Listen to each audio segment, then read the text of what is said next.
Hi guys, good evening to everyone. Now is August 25, Sunday.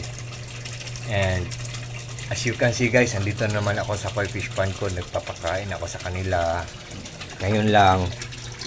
Look at them guys. Guys oh. Yan. Hindi ko nga ito i-flex guys kasi ang medyo malabo na ang water, pero piniplex ko na lang kasi namimiss ko na sila.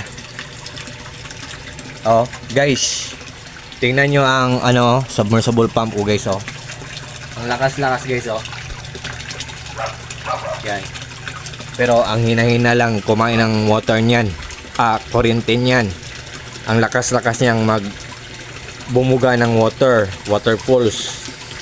Kasi guys, solar lang ang ginagamit namin. Tapos i-on natin ang guys ha. I-on natin yung aerator ko guys. Tingnan natin guys ha. Yan. Ito guys oh. Yan.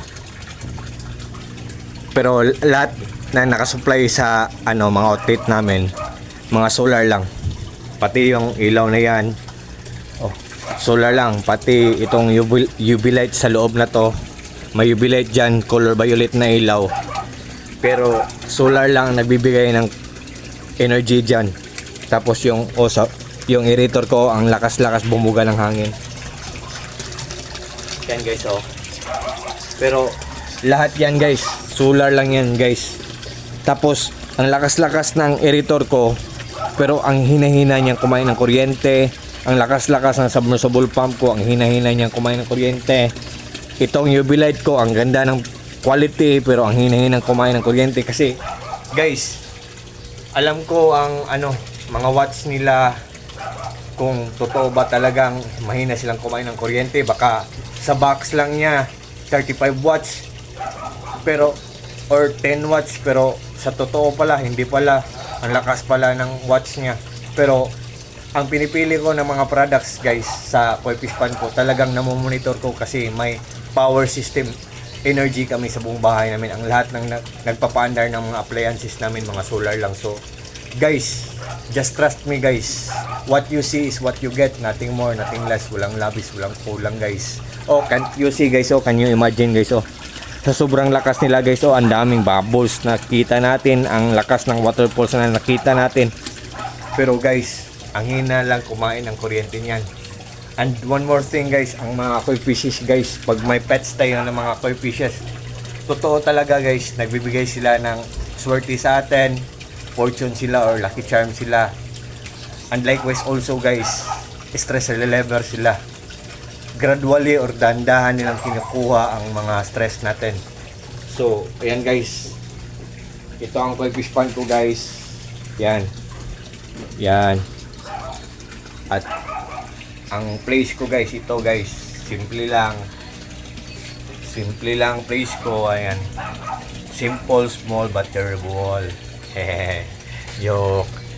And yan guys, sana maniwala kayo sa mga nandyan sa link ko guys. What are you waiting for guys? Without further ado, just click my link at doon nyo makikita kung ano ang products na ginagamit ko, kung ilang watts sila, kung magkano ang price nila. Pero guys, all I can say guys, very lucrative talaga lahat yan. Kasi kapakipakinabang sila. Pag nag-invest kayong bumili guys, for sure guys, talagang hindi kayo maghihinayang. Kasi walang masasayang, kasi good talaga ang quality. Mahina pang kumain ng kuryente, so matipid pang kumain ng kuryente. So makasave na tayong na magbayad sa kuryente. Durable pa at affordable pa. So meaning to say, or it means good pa sa bulsa natin, kasi affordable pa, good pa sa bulsa natin. And likewise also guys, good pa ang health ng mga fishes natin. Tingnan nyo sila guys oh. Yan guys.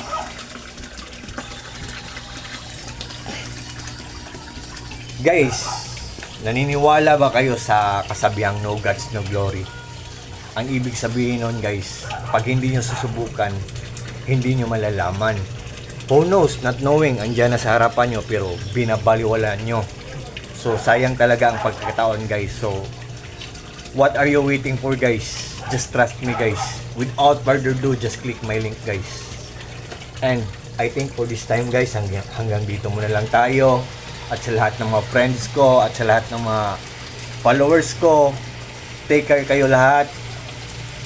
And also, always pray and God bless. God bless sa ating lahat. God bless.